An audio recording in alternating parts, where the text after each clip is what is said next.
সরকার গঠিত হওয়ার পর গত 100 দিনে সারা দেশে 600 খুন হয়েছে। বিএনপি সরকার এই খুনগুলো ঠেকাইতে ব্যর্থ হয়েছে। সংগ্রামী বন্ধুগণ, আমরা ইতিপূর্বে দেখতাম ছাত্র শিবিরের কেউ মারা গেলে ছাত্র শিবিরের রক্তের কোনো দাম দেওয়া হইতো না, ছাত্র শিবিরকে মানুষ বলে গণ্য করা হতো না। ফ্যাসিবাদী আওয়ামী লীগ ছাত্র শিবিরের সাথে যে আচরণ করত, বিএনপি ছাত্র শিবিরের সাথে একই আচরণ শুরু করেছে। আমরা বলতে চাই, সেই পুরনো দিন শেষ হয়ে গেছে। ছাত্র শিবিরের রক্ত ঝরিয়ে কেউ নিরাপদে পার পেয়ে যাবে, সেই দিন শেষ হয়ে গেছে। প্রতিটি ফোঁটা রক্তের বদলা নেওয়া হবে, প্রত্যেকটি খুনের বিনিময় নেওয়া হবে। যেই জমিনে আমার ভাইদের নিরাপত্তা থাকবে না, আমার ভাইয়েরা নিরাপদ থাকবে না, সেই জমিনে তোমরাও নিরাপদে থাকতে পারবে না।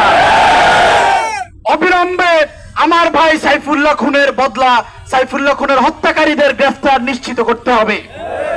আমরা যদি দেখি এই খুনিদের বাঁচানোর জন্য বিএনপি সরকার কোনো তালবাহানা করছে, আমরা রাজপথ ছেড়ে যাব না।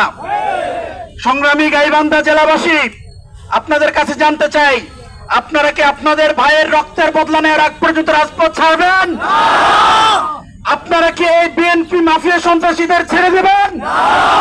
তাদের চোখে চোখে লড়াই করবেন?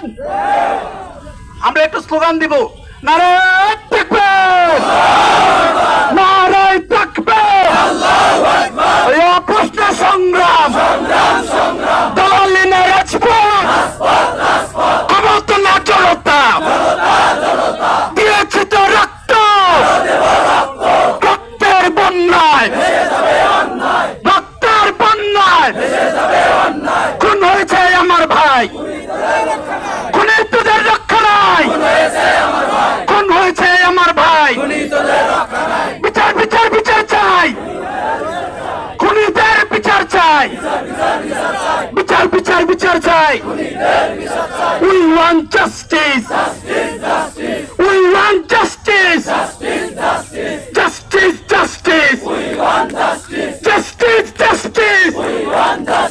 নারায়ে তাকবীর।